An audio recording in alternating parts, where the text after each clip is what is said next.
Amados em Cristo, hoje vamos refletir sobre qual deve ser o alvo de nosso olhar.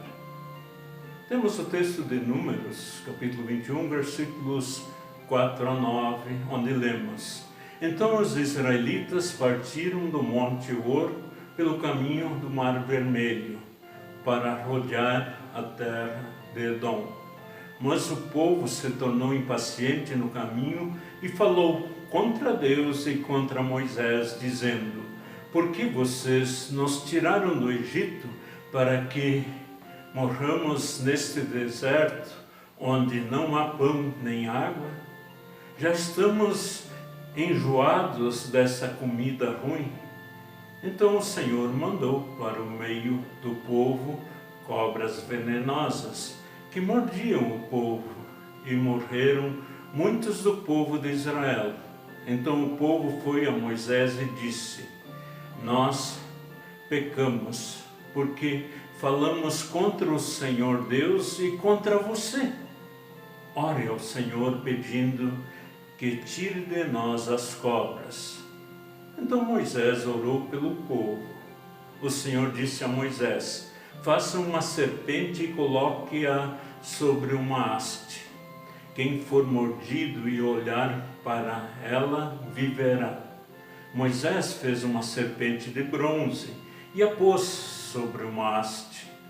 Quando alguém era mordido por alguma cobra, se olhava para a serpente de bronze, ficava curado. Amados, o nosso texto diz que Deus ouviu a oração de Moisés. Ele não retirou, todavia, o mal de imediato. Não deixou de haver consequências para o pecado do povo, mas ele providenciou uma saída. Quem tivesse sido mordido por uma cobra e olhasse para a serpente de bronze, ficaria curado. A serpente tem um significado no imaginário. Na Bíblia é apresentada como símbolo da perfídia, da maledicência, da calúnia, da mentira, do engano, e tem uma maldade astuta e representada pelo perigo mortal. Por isso, Deus, ao ter enviado serpentes, significa que ele deixou a maledicência, a mentira, o engano, a maldade tomarem conta do povo. E nesse sentido, deixar-se morder pela serpente significa afastar-se de Deus, significa morrer. Vou fazer o que eu quero, sem perguntar por Deus. Deixar-se morder pela serpente significa ver o caos da maldade tomando conta, pois onde há ausência de Deus na nossa vida, a maldade e o poder da morte tomam conta. É o que disse o nosso texto. Deus ficou decepcionado com o seu povo e o abandonou à própria sorte. Então o deserto se tornou mortal e o sofrimento se multiplicou sobremaneira e a situação tornou-se insuportável.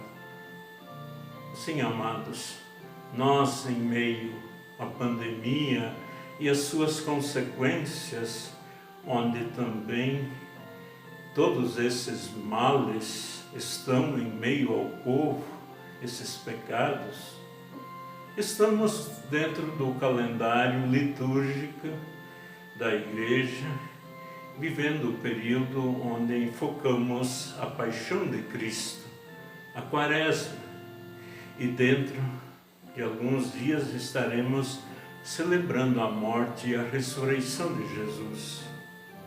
Num mundo que se esquece de Deus, que se esquece de perguntar por sua vontade, a pergunta é: para onde nós podemos olhar hoje?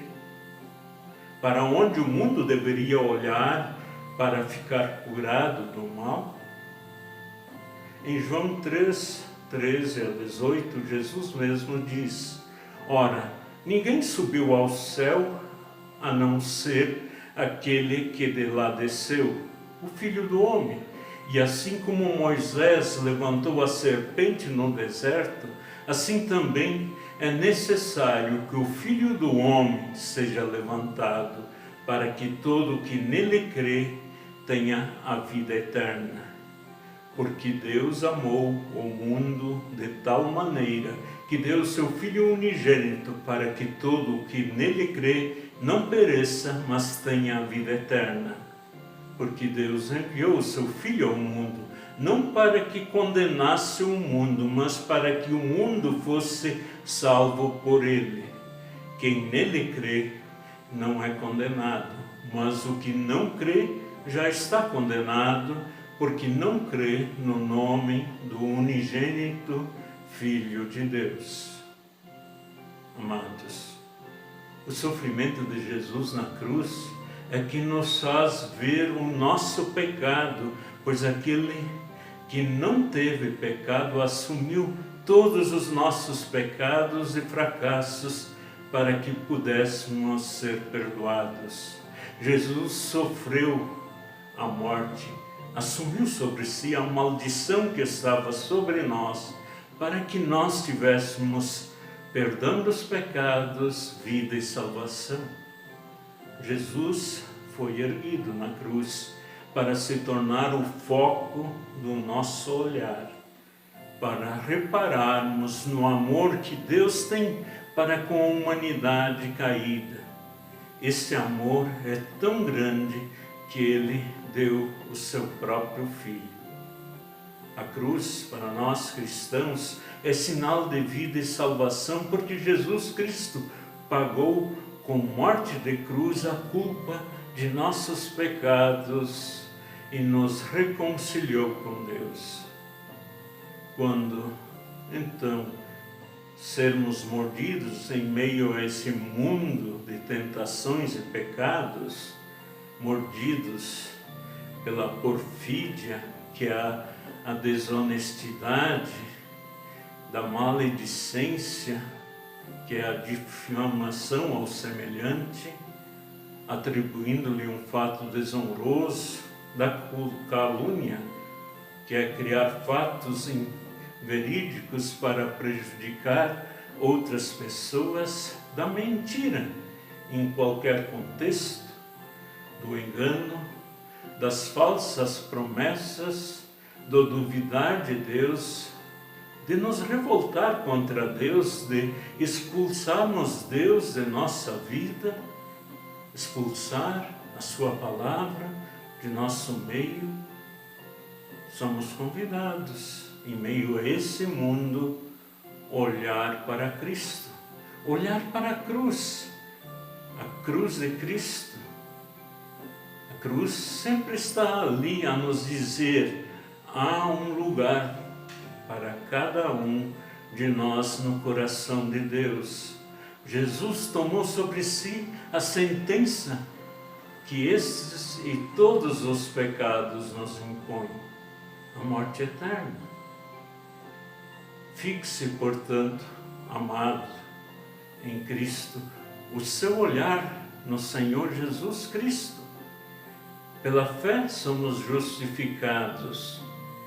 Deus nos aceita de volta e nos conduzirá pela estrada da vida, na medida que o Espírito Santo poder fazer morada em nós e conduzir nossas vidas em santidade.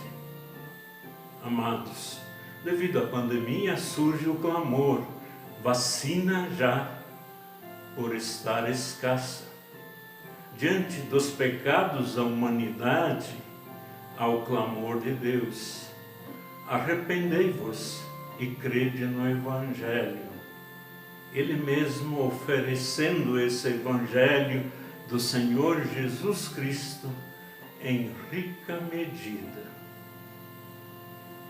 Reparamos Jesus na cruz pregado.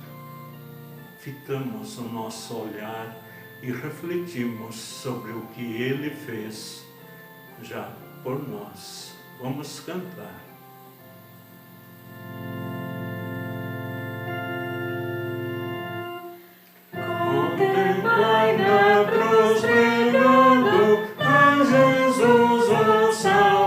Salvador, és que prova-nos tem dado do seu divino amor. Para o penoso resgate, o seu sangue derramou, e morrendo no combate, diabo e morte subjugou.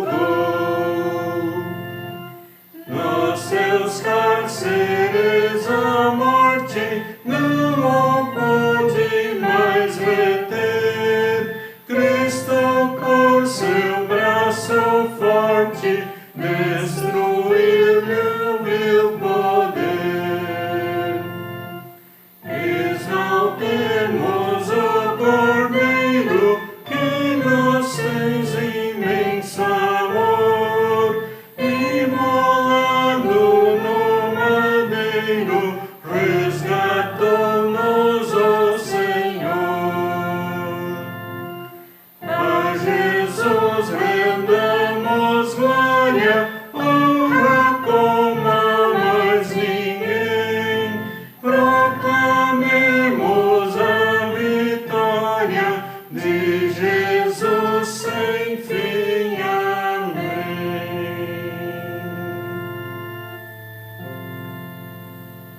E que assim a graça do Senhor Jesus, o amor de Deus Pai e a comunhão do Espírito Santo seja com cada um de nós. Tenham todos um abençoado dia, em nome do nosso Deus. Amém.